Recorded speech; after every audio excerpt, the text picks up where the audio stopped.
Good afternoon, Chicago. I'm Patrick Smith, in for Sasha-Ann Simons, and this is Reset. Happy Friday! Had trouble keeping up with the frenzy of news this week? Who hasn't? We're here to help you make sense of a pretty wild week with three great local journalists on the weekly news recap with stories like these. Law enforcement from multiple federal agencies converge on Chicago. President Trump announces a freeze on all federal funding. Just moments before it had been set to go into effect this evening, a federal judge blocked it. If you come for my people, you come through me. A scathing letter sent to Mayor Brandon Johnson today from the chairman over the Committee on Oversight and Government Reform. It's an invitation that we have received. It is not a document that compelled. This is really an incredible derelict of duty in this moment. Here to dive deep into those headlines and more is Madison Savedra, Block Club Chicago reporter covering the far north neighborhoods of Rogers Park, Edgewater, and Uptown. Welcome back, Madison. Yeah, thanks for having me. Thanks for being here. We've got Brandon Pope, reporter and anchor at CW26. Hey, Brandon. What's up? Yo. Also with us is Alex Degman, statehouse reporter for WBEZ. Always nice to see you here in Chicago, Alex. Yeah, good to be here. Although the weather might be better in Springfield today. I'm not sure. It'd be hard to be worse. Actually, it is. Yeah. Definitely is. So it was a pretty chaotic week as the whole country tried to keep up with the president's surprising, some might say alarming decisions.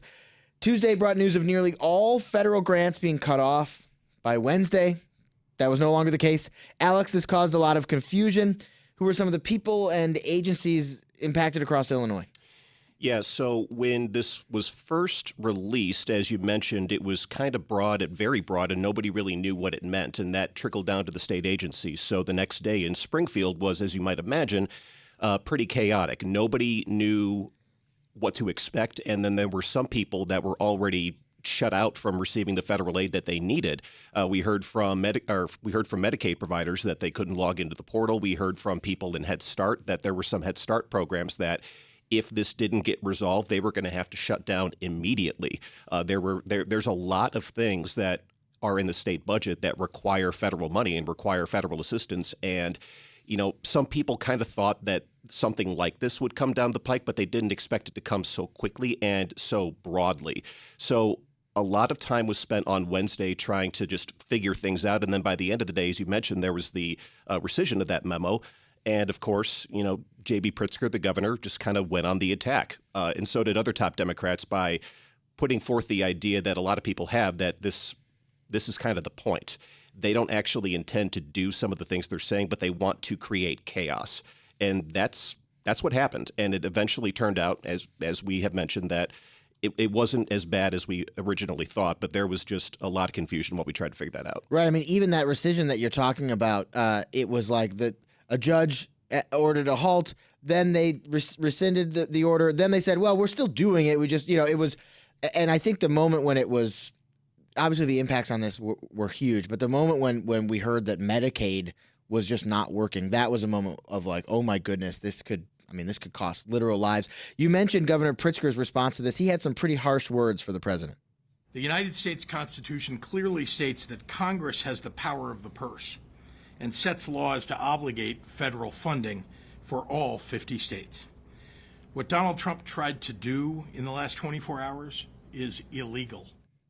Brandon, I mean, this is kind of a pattern this week of Governor Pritzker almost being like leading the resistance. I wonder, what do you make of him being a leading voice in the opposition to Trump here? Well, there's no doubt he's been the most vocal of any national Democrat when it comes to being the opposition to Trump, no doubt about it. And I found his statement yesterday about, Trump's comments on DEI, he thinks being the reason for that crash with American Airlines and the Black Hawk, scathing. I mean, he listed out a series of deep questions he has.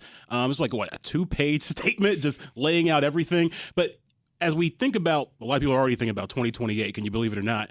And looking forward to the future, he's put himself higher and higher up in that conversation. He was already in speculation before, obviously, for president, and he's been dodging questions a little bit about what his future plans are, saying he's not even sure he can commit to being to running for office again for anything because of he got to talk to his family and considerations like that. So it's going to be interesting to watch if he continues the same tone, as who knows what's coming next from the Trump administration. Right. I mean, it's interesting. You see, like, liberals on social media, they're saying more Democrats should be acting like Governor Pritzker as sort of in opposition to President Trump. Alex, I want to get back to the funding pause or attempted funding pause, but this idea of Pritzker as opposition to Trump. Today, we just learned he took some action on January 6 rioters. Is that right? Yeah, that's true. So a lot of the things that Capitol reporters and state government reporters have been trying to answer really since Trump was elected was, what is Illinois going to do in preparation for this? What can Illinois do to counteract whatever happens at the federal level? And we just got a directive from the governor's office last night, NBC News reporting that Governor Pritzker is directing Central Management Services to block anybody who was convicted of a crime on January 6th, a rioter, I guess you would call them, a convicted rioter. They cannot have state jobs, according to this directive from Governor Pritzker. Now, I don't know that this has gone to court yet, but it will. And the reasoning that he's giving for doing this is because he says that the people who were doing these things on January 6th were engaged in, quote, infamous or disgraceful conduct.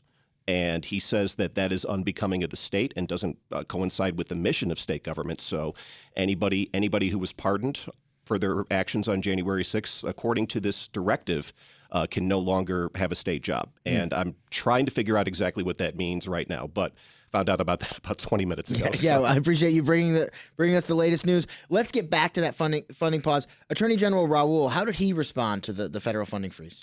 Well, he responded to the funding freeze like a lot of top Democrats did. I mean, what you will hear over and over again from people who are opposed to this and people who are generally opposed to President Trump is that not only the funding freeze, but a lot of the executive actions that he's taking are unlawful just because of the way executive orders work. You can't circumvent Congress when it comes to matters of funding. So, Attorney General Raoul, Lieutenant Governor Stratton, Governor Pritzker, they have all been at the forefront of this, and Attorney General Raoul especially. He's been in my inbox a lot over the last couple of weeks. It seems like there is something new at least every other day that Attorney General Raoul is speaking out against or filing a lawsuit against. And the AG actually was on Reset earlier this week. Let's hear what he had to say. Suffice to say, though, we didn't just start working on being prepared for such actions over the past 8 days. We as state attorneys general, quite frankly, have been working over the past several months to prepare for this. So, Brandon, that gets to what Alex was saying a minute ago, that some of this we saw coming or leaders saw coming. It sounds like Democratic attorney generals around the country, attorneys general around the country, have been gearing up for months. It might explain how they were able to file these legal actions so quickly. You would think, and it makes sense because the Trump administration and the Trump campaign, they had been saying they were going to do this for months. None of this is particularly different than anything they've said on the campaign, anything that's been said at rallies. And so they've had plenty of time. Honestly, if they weren't putting stuff in place, we'd have to be looking at them like, oh, what were you doing all this time? How are you shocked by this? Yeah, exactly. I want to turn now to immigration. As the president's been promising, ICE agents showed up in Chicago last Sunday. Madison, how have these raids been impacting immigrant communities here in Chicago? I think it's safe to say that immigrant communities in Chicago are very scared. That's something my colleagues and I are hearing a lot from immigrants themselves, migrants, but also the volunteers and the nonprofits that work really closely with these communities. They're scared because, in part, some of the rhetoric is it's very negative. It's very almost like caustic. And there's also a lot of confusion. There's been a lot of misinformation spread about ICE raids. I think people have the best of intentions in trying to spread awareness that, officials were spotted here, here, and here. But then those turn out not to be true. We had a very high-profile case of this last week with the elementary school in Back of the Yards. And again, it just makes people scared to leave their homes. That's what I'm hearing from people. And groups are trying their best to assuage these fears, like helping people understand what's true, what's not real, but also in more tangible ways, like bringing families groceries who are literally scared to leave their house. Brandon, speaking of rhetoric, I mean, ICE brought along Dr. Phil. What did you make of that? Yeah, it's weird. So Dr. Phil, he's been a lot more vocal over the past year on his political leanings. Excuse me. And he owns a media company called Merit Street. It's conservative leaning. It's in affiliation with Tribune Broadcasting, which is a conservative Christian broadcasting company. And he came out here and had the cameras rolling for his Merit TV channel. If you go on the Merit TV channel, I stumbled upon it during Christmas break with my mom. You see a lot of reruns of Cops, the Dr. Phil show, true crime type of stuff. So this fits kind of in line with that. And I think we've all seen that viral clip of Dr. Phil with Tom Homan, the border czar, talking to someone, be like, "Oh, you're Dr. Phil. What are you doing here?" Right? But I think you see that. You see what Kristi Noem, the Dakota governor, is doing as well, going to New York. You're seeing the Trump campaign, the Trump team, try to make this sort of a made-for-TV event, a show. And this was all part of that, having cameras come down, even though when you look at the numbers, during the Biden administration, there were more detainees from ICE within that first 100 days than what the Trump Trump team is proposing here. Yeah, I want to talk about that specifically. Madison, yeah. I wonder if I could ask you this, and I'd love thoughts from everybody else as well. The number, we don't have Chicago-specific numbers. ICE is really not providing the kind of data that they should be on who they're arresting, how many people they're arresting. Very vague, yeah. But the numbers that we do have don't actually show a big increase in immigration arrests. And we're talking about rhetoric and a desire to sow fear. How do we as media members report on what people are feeling, report on what the president is saying he's going to do, without adding to that fear, without adding to fear that maybe it's legitimate, maybe it's not, that's keeping people inside their homes, preventing them from living their lives? Yeah, that's a great question. And I think it's probably something that a lot of reporters like myself who are covering this issue are really struggling with because, our job is to get the right information out there, the most accurate, up-to-date information. I think my kind of strategy in this is to try to get things that are somewhat indisputable. So we're doing a lot of know your rights reporting so that people know, what they're legally allowed to do or not do should they encounter immigration officials. But it's tough because once you put something out there, even once the kind of, this isn't true or this isn't going to happen, it's hard to pull it back in. I wish I had a better answer. It's a struggle. Well, I think a lot of it for us is just stepping back and taking a breath. I think it's easy with the onslaught of things coming down for us to really get amped up and forget. We got to make sure things are accurate, but also make sure that we are, doing the best things for our audience and not raising fears unnecessarily. So I think it's just imperative for us to remind ourselves, let's just take a beat. Right, yeah, and know that things are developing. Yes, right. Exactly. Yeah, I mean, as somebody who's editing our immigration enforcement coverage here, it's a thing that I wrestle with and speak with our great reporters with every day about. If the federal government is coming here for some huge widespread crackdown, we want to make sure we are reporting on the front lines. We don't want to turn away from that, but we also don't want to be contributing to fear. I want to do a quick rejoin here. This is Reset. I'm Patrick Smith in for Sasha-Ann Simons. We're going behind the headlines in our weekly news recap with Madison Savedra of Block Club Chicago, WBEZ's Alex Degman, and Brandon Pope with CW26. Madison, you were talking about know your rights, and actually Trump's border czar, Tom Homan, he complained on CNN that Chicagoans are, I think he said, very well educated on their rights when it comes to ICE raids. What did you make of his comments? What are immigrant advocates saying to people in the communities? Yeah, that comment he made, I was that a compliment to Chicagoans that that were very smart? It's hard to tell, but a lot of what people are spreading as far as know your rights, is trying to differentiate between like a warrant. So there is a very specific piece of paper that officials have to be able to enter your home, kind of stuff like that. But what's, I think, hard with a lot of this know your rights is that there are some exceptions to that. So there was a very, I think, high-profile case that was covered by not myself at Block Club, but some other reporters at other papers happening in the suburbs. So if a case, if it doesn't necessarily start out as an immigration investigation, but they come across somebody where that would fall into jurisdiction, they still can be affected by that. So it's hard because a lot of this is in, legalese that not everybody is super familiar with. So I think it's up to us to try to piece that apart as conversationally as possible. Yeah, I think you're talking about the case in Elgin that I think was first reported by Univision. I know the Tribune and GN have reported on it as well. Speaking of that fear we're talking about, Chicago Police Superintendent Larry Snelling, he tried to reassure Chicago's immigrant community on Tuesday at a press conference. There's no need to be afraid to show up to work. There's no need to be afraid to go to school.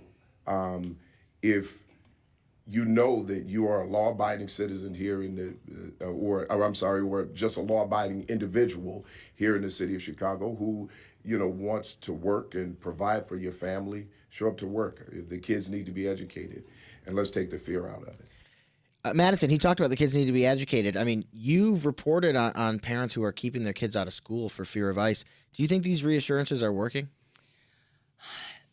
Unfortunately, no. I think a lot of this rhetoric has probably sent people into a bit of a state of shock, a state of fear, where they just want to do everything possible to keep their children safe. I talked to one mother who questioned why she stayed in Chicago. She was telling me, like, would I have been safer if I had gone somewhere else? This is a woman who had come with her 2 children, stayed in a city shelter, but then decided to settle. She has no family anywhere else. She has no reason to go anywhere else. But as soon as the rumors and now the actual arrests and raids are happening, she was really questioning, should I have gone elsewhere? Would I be safer somewhere else? And I don't know. I don't know if this is just like the starting ground. And Snelling's comments, I think, ring hollow for a few of these communities because the truth of the matter is deportations in Chicago, there are collateral deportations happening. Right, that's the word, collateral. I think that's the right word. Collateral deportations happening from ICE, meaning people who are not criminals are still being deported because, as the White House press secretary said, what's her name, Carolyn Levitt, she believes that just being here illegally, even though it's a civil offense, makes you a criminal because you're what they call an illegal immigrant. So these are happening. And so it's hard for, I'd imagine, any family who has people of, immigrant status to really believe I'm safe here because we don't have a criminal record. Yeah, and it's like, who do you listen to? Somebody Right. as high up as the White House press secretary or, Superintendent That's Snelling? a big part of it, too. Absolutely. And Alex, I mean, what are state officials saying? How are they reacting to the ICE arrests and the threat that there's gonna be a big crackdown or that we're in the midst of a crackdown? A lot of state agencies and a lot of high-ranking state officials are taking time, especially over the last few weeks, to basically do kind of a know your rights campaign. They're making sure that people know what they're supposed to do, and also directing state agencies, making sure that they know what the state law says in regards to, for example, the Trust Act. Local law enforcement are not to interact with immigration officials, not interfering with them, but they're not to interact with them or otherwise help them.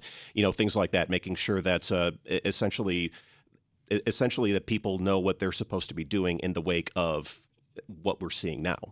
What about city council members, Madison? What are we hearing from aldermen and alderwomen here? I think the biggest struggle at the city level is there's not a lot that can be done. Immigration is at its core a federal issue. I would say also stay tuned. That's something that I am looking into, specifically what city council members can and are trying to do. Mayor Johnson, amidst all this, Congress has asked Mayor Johnson to come to Washington to testify.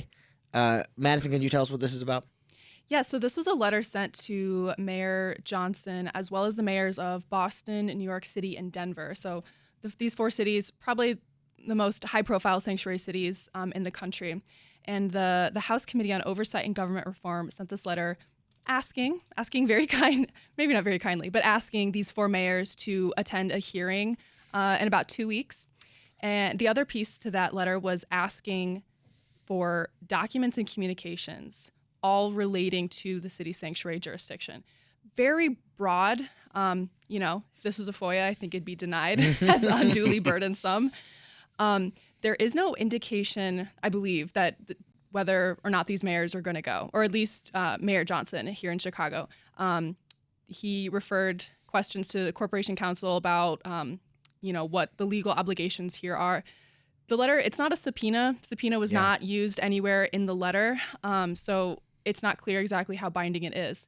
However, so the hearing is supposed to be looking into sanctuary cities in general. So that's, just to kind of explain what a sanctuary city is, it's supposed to be where police are not allowed to work with immigration officials at all, for efforts like deportation.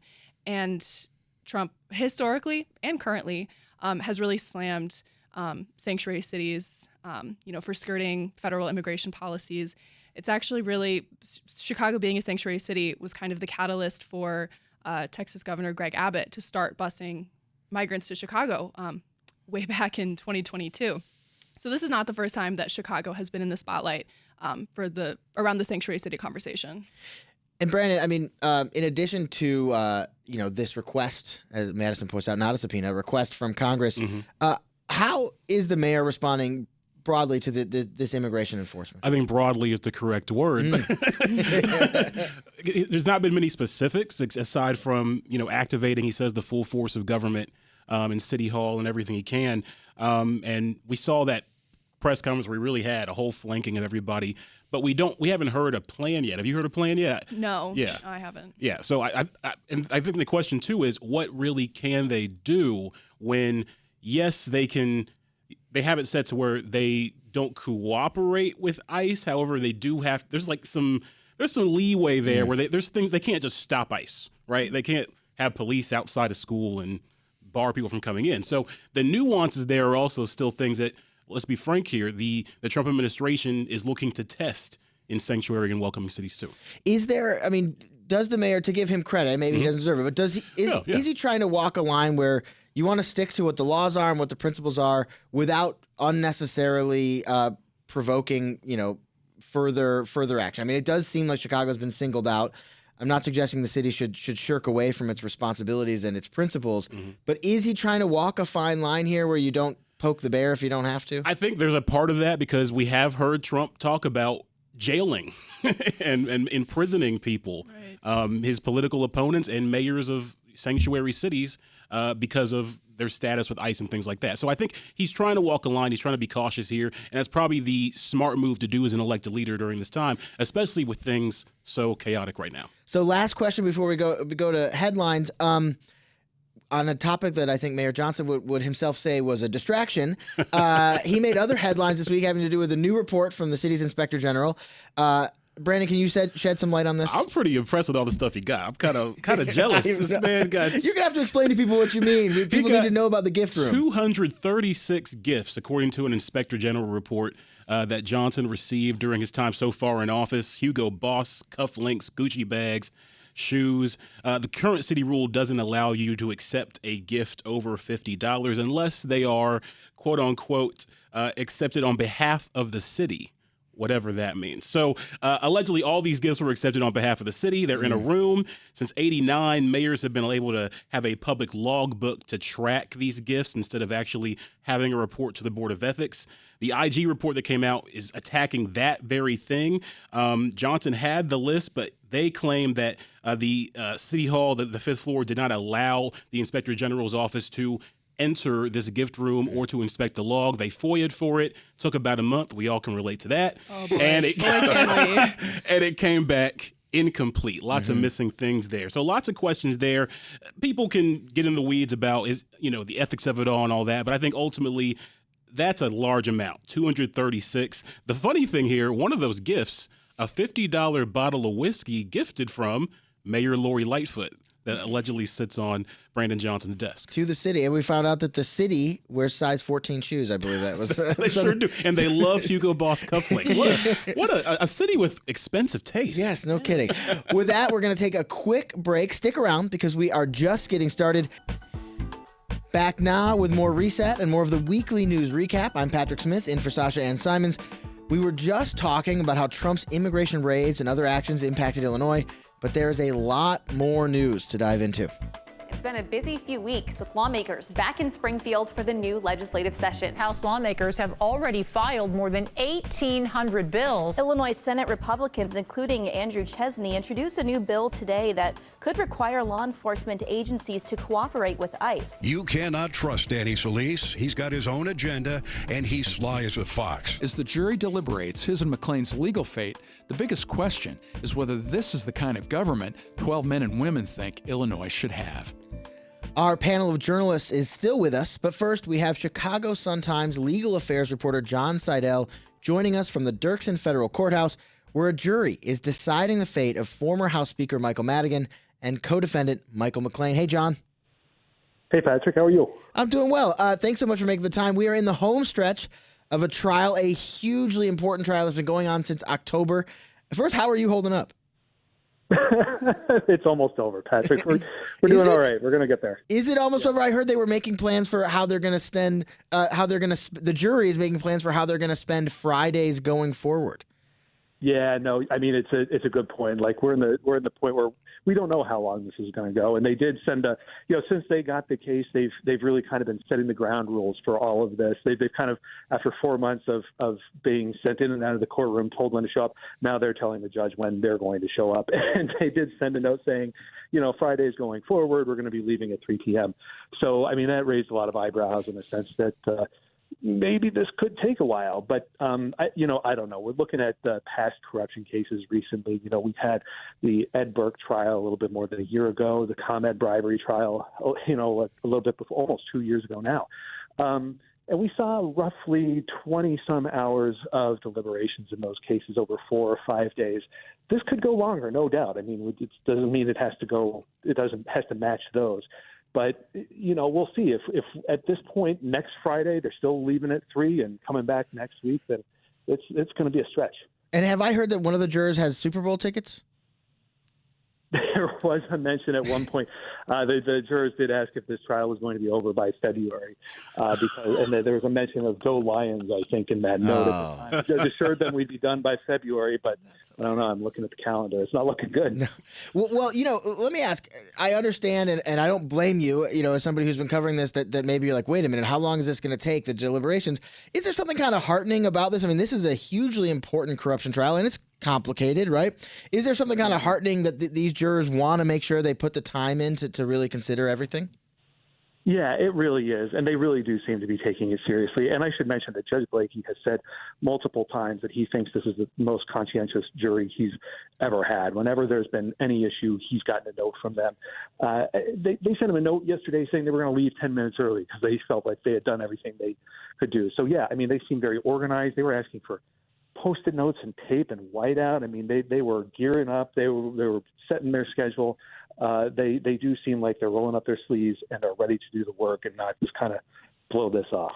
So if I can ask, and I know this is a hard thing to summarize in a short amount of time, but can you give people a recap of what they are weighing right now? I mean, what were closings like on each side to the sort of last message given to these jurors? Sure. So the government's argument basically boiled down to this claim that Madigan and McClain were out for power and profit, right? So they're kind of like two broad aspects to this case involving utilities like ComEd and AT&T hiring Madigan allies to help enhance his power, but there were also schemes involving Danny Solis and Madigan's law firm, in which the feds say that they were just trying to line Madigan's pockets. And so that's what it's got, power and profit. That's where that argument comes down to. Now, the defense got up and said that, prosecutors, they see the myth of Madigan, and they've said this in the past where they say prosecutors bought in to kind of like the campaign rhetoric of Bruce Rauner back in the day. You remember Bruce Rauner and the former governor Michael Madigan had They basically had an all-out feud, and Illinois went without a budget.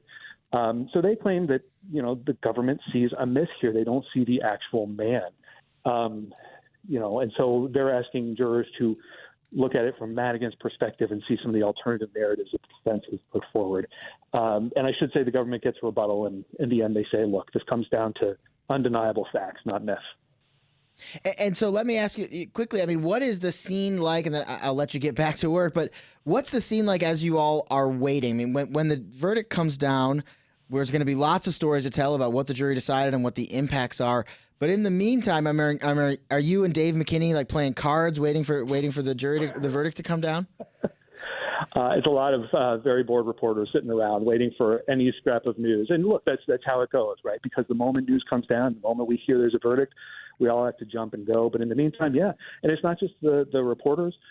Judge Lakey told all parties, meaning the lawyers and Michael McLean and Michael Madigan, to stay within 15 minutes of the courtroom. So there's a lot of people just waiting around for any word from the jury. And for what it's worth, we haven't heard anything from them yet today. It's been very quiet. John, let's leave it there. As I promised, I'm going to let you get back to work. Thank you so much for taking the time to speak with us. That was Chicago Sun-Times legal affairs reporter John Seidel. You are listening to Reset. I'm Patrick Smith in for Sasha-Ann Simons. We're going behind the headlines in our weekly news recap with Madison Savedra of Block Club Chicago, WBEZ's Alex Degman, and Brandon Pope with CW26. Alex, I mentioned at the top, great to see you in Chicago. We're going to turn to what's been happening in what is normally your backyard. Lawmakers were back in Springfield Tuesday. What's been going on this week? Well, this week specifically, it's been a lot of reaction. There hasn't really been a whole lot of time to do anything. And normally, to be fair, there isn't a whole heck of a lot that's going on this early in the session anyway. Early January, they were just inaugurated 3 weeks ago now, and this was really the first time that they were even back in town. Just so happened that we had a presidential inauguration, and now everything is just coming rapid fire. So, as you did mention in the little billboard at the top there, though, they have been introducing bills. The House has introduced, I believe, I think it's both chambers have introduced collectively about 1,800 bills so far, and that might seem like a lot, but throughout the course of a session, there may be about between 7,000 and 8,000 or so, and less than 10% of those actually pass. So it's not as though they're introducing all of these bills and they're immediately debating them. So there's still some time. But yeah, in fact, what it usually is they introduce a bunch of bills and then they wait for a really long time, and then at the very end they decide to get to work. Or is that a very cynical view of this? That is the important things. Okay. So it is pretty cynical, but when you're a politics reporter, it's hard not to maintain at least a little bit of the cynicism. So if 7 to 10% of these are going to get passed, what are lawmakers hope if they know probably this isn't going to get passed today? Why introduce a bill that maybe isn't going to go beyond one hearing? Well, because a lot of times sometimes they might think that they can get support on this, because initially you think before politics come into play, a lot of things are actually bipartisan. And you'll hear politicians talk about this all the time, like gas prices are bipartisan, grocery prices are bipartisan, and even things that you might not think are bipartisan, like hemp regulation or psilocybin, you might actually be able to get some bipartisan support on things like that. But when politics come into play, that's when things get kind of messy. So they do it for that reason. And then also they want their name out there. It's really popular to introduce bills early on in the session because this is when a lot of reporters are trying to figure out what they're going to focus on over the next couple of years. And for lawmakers to come out and say, hey, guess what? I'm going to try to legalize psilocybin, not just for mental health uses, but just for recreational use. That's a press pop. That's what we call something that's going to get people interested. So we're hearing about some of those things that are coming out now.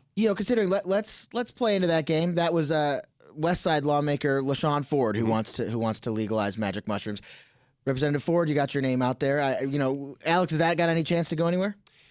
This is something that Representative Ford, maybe not in this exact form, but this is something that Representative Ford has been working on for some time, whether from a mental health standpoint or from the fact that, he's also behind cannabis regulation. He's also behind hemp regulation. This is one of his lanes, and he is somebody who works a bill, and he's pretty good at working bills.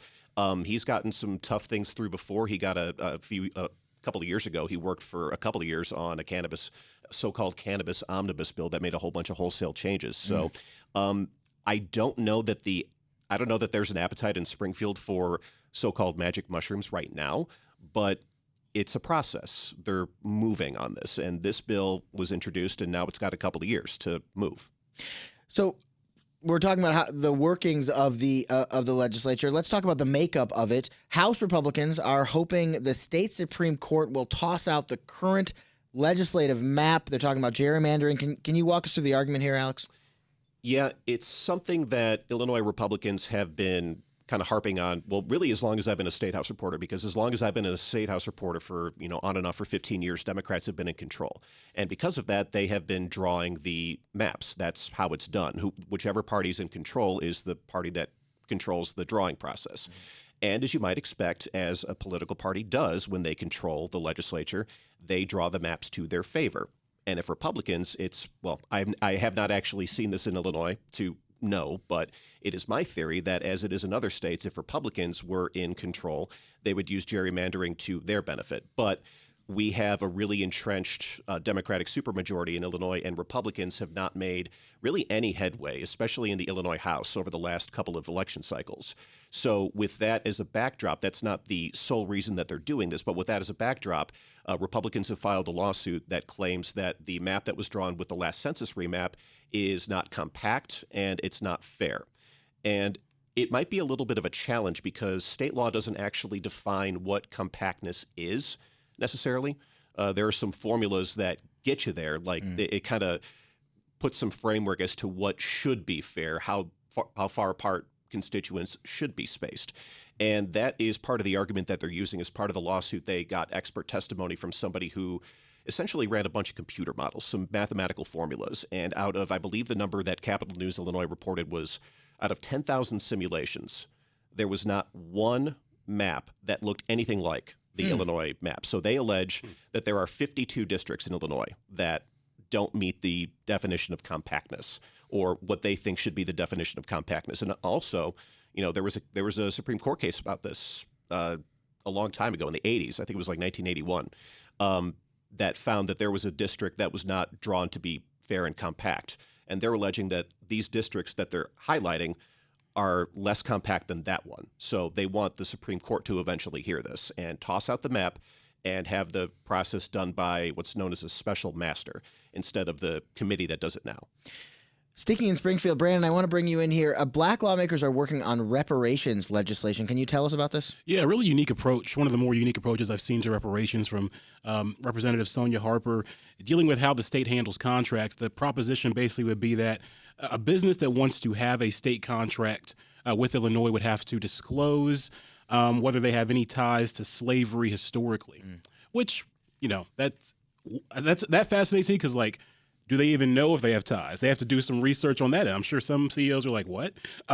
If they do, then they would have to figure out a way to provide reparations in order to get a state contract. Now, what those reparations look like, that's still up in the air. And Sonia Harper's commissioned a commission to kind of look into what those reparations could look like. They could follow the Evanston model. Evanston did pass reparations from Robin Rue Simmons, where they addressed redlining through housing and tried to find housing solutions with the reparations. But it's a unique approach and one of the more different approaches I've seen to the reparations question.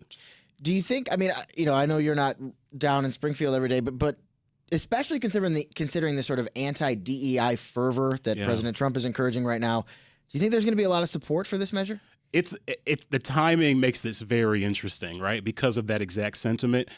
I would think it's got a strong chance of floating to the top, but I don't think it's going to pass through, honestly. Speaking of DEI, Madison, yesterday, Tim Killeen, who's the head of the University of Illinois system, all of the locations, said he isn't using the term DEI anymore because he, quote, doesn't know what it means. He was asked at the City Club here in Chicago what the university's stance would be on DEI, considering President Trump is threatening funding to higher ed institutions that pursue diversity, equity, and inclusion. Here's what he had to say. When you ask what the stand is, we will adapt and be responsive to the administration and the agencies that support us in ways that make sense. Madison, he also said that the universities are, quote, committed to fairness and not leaving communities behind. I wonder, is that mixed messaging he's sending here? I think my gut reaction is that it's probably purposefully ambiguous. I think there's probably an element to not wanting to intentionally poke the bear being the Trump administration, because there have been threats of holding federal funding from things like education. However, I also think that folks in Illinois like J.B. Pritzker have been just as outspoken, but, opposite, that they want to support, DEI initiatives, diversity, generally across the state. So he probably doesn't also want to draw ire from Pritzker or from, other top Democrats who would say something similar. So I guess I would. My gut is that it probably doesn't mean too much, but I guess we'll find. Yeah, I guess we will find out. out, and we'll find out how hard the Trump administration pushes these initiatives.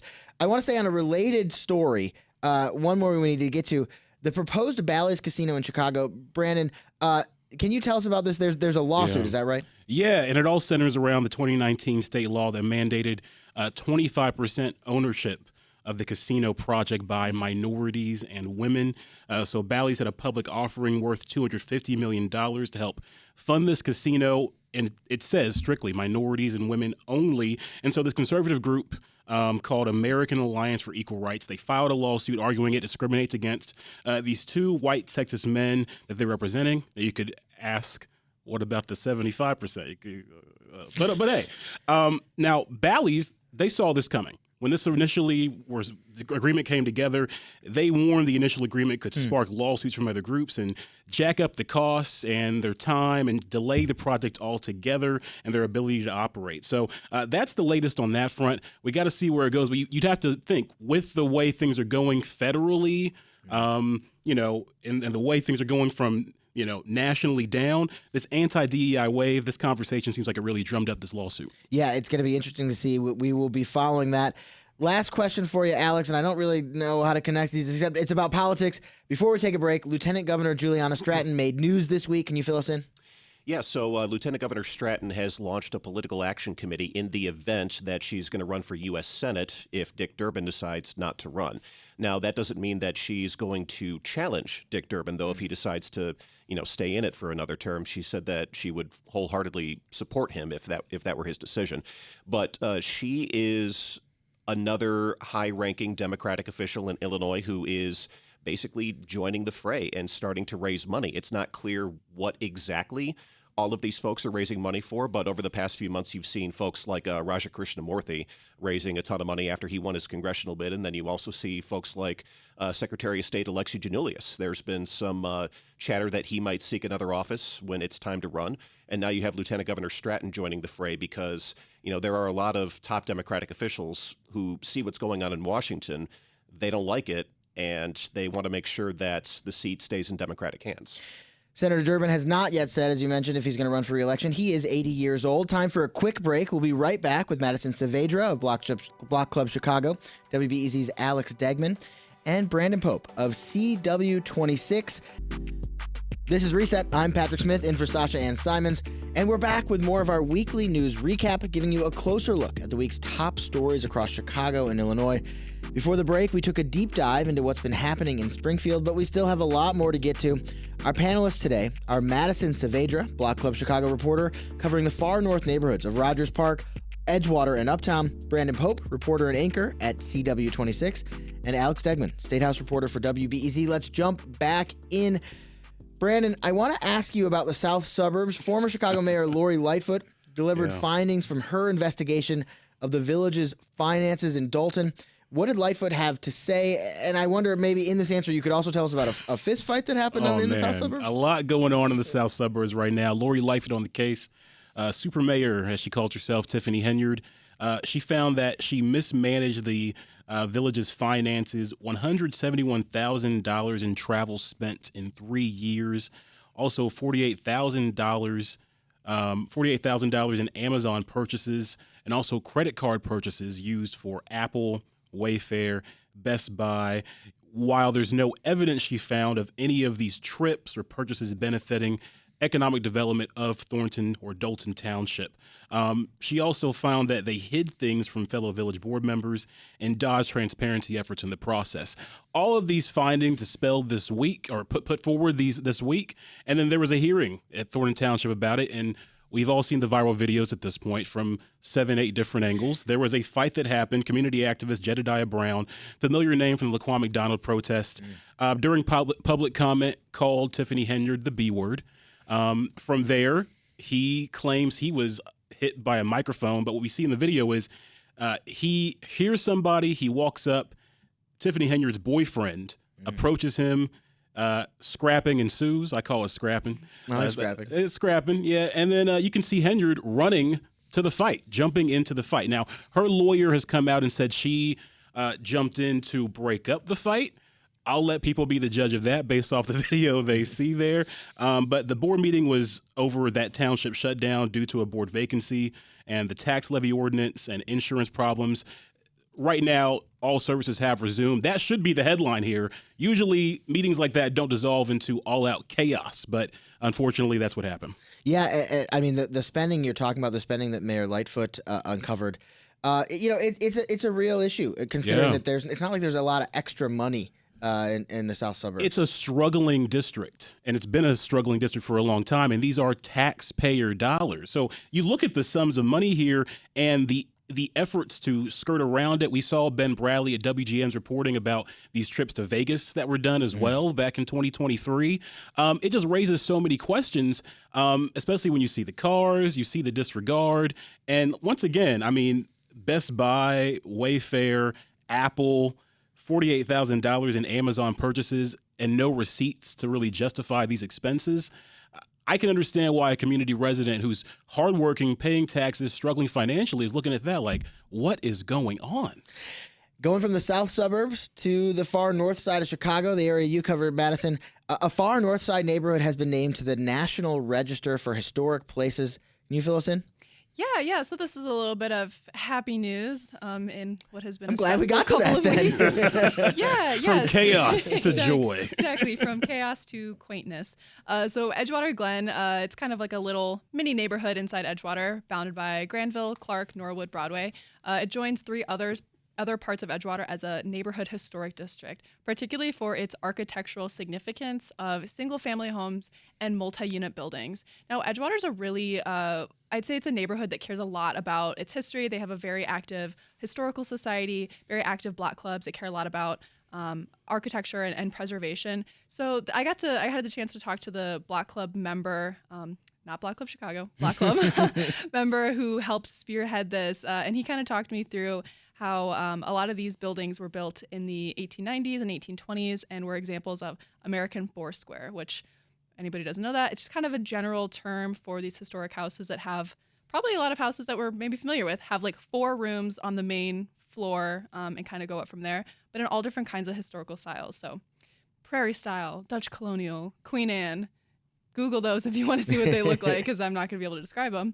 But it's really particularly interesting because homeowners are now able to tap into some like tax incentives if they restore their historical home. So it's just kind of like a little extra incentive for people who care about their historical home. Excellent. I'm going to wrap on that, except for I've got one last question for everybody. We've got about 2 minutes left. I'm wondering, and Brandon, I'll start with you, if there are any stories this week that didn't get as much coverage as you thought they should. A little more lighthearted, but the return of Courtney Vandersloot to the Chicago Sky. Yeah. You know, a Chicago Sky legend. We're happy to see her, and let's see how WNBA free agency goes. Hoping we can get some more over. Alex?